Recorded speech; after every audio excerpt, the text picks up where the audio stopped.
I'm Father Timothy Matkin with the Rector's Ramblings for February 11th, 2018. And I want to give you today some spiritual resources for your Lenten Rule. Lent is upon us once again, and it's time to get ready and do it right. And the Church has developed a long history of seasonal traditions and customs that help us have a Lenten Rule, develop a plan, a strategy. That's what rule is all about, regula. These things help us in our spiritual growth. Well, what are some of these seasonal traditions? Well, first of all, and particularly during Lent, fasting and abstinence. We might say this is what Lent is all about. Now, there are two strict fasts, days of no food, on the Christian calendar. Those are Ash Wednesday and Good Friday.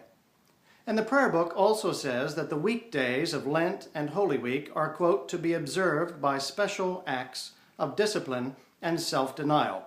That's its way of saying fasting and abstinence. Now, traditionally, fasting means that the days of Lent are observed by eating less food. In the Roman Catholic Church, the official rules tell us exactly what qualifies as fasting, and that is one full meal with meat and up to 2 additional half meals without meat. Or to put it perhaps a little more simply, a regular meal and up to 2 snacks. And of course you can do less if you want to.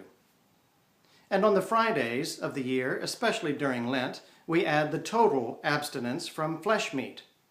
Now, fish has not been considered meat in this sense, so hence the tradition of fish on Fridays.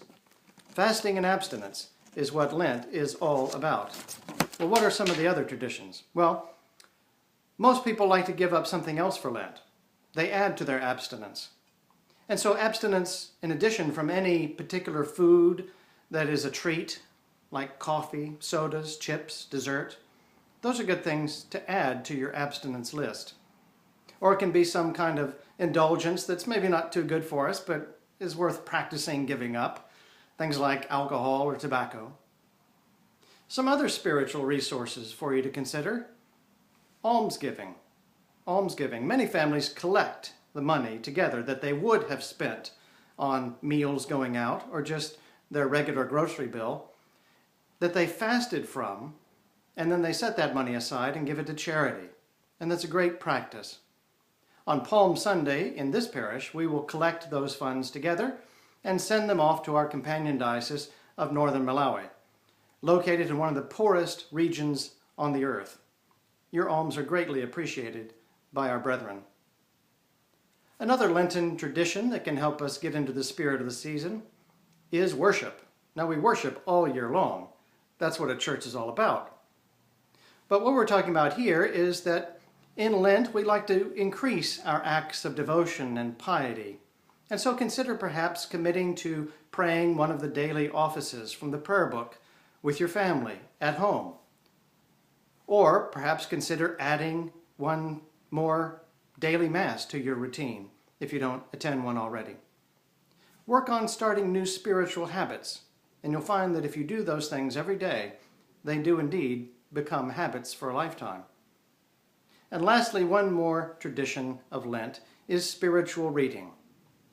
Like the others, things that we should do all the time, but we especially like to practice holiness during Lent.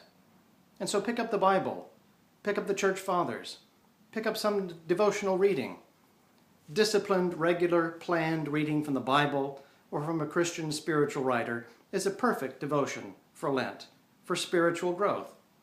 In fact, you are welcome at St. Francis to borrow one of the books from our church library for spiritual reading during Lent. Just be sure to bring it back when you're done. I hope you have a very devout and holy Lent this year. If you're in Dallas, come join us at St. Francis Anglican Church. You can look us up at stfrancisdallas.org. Please like and share, and we will see you there.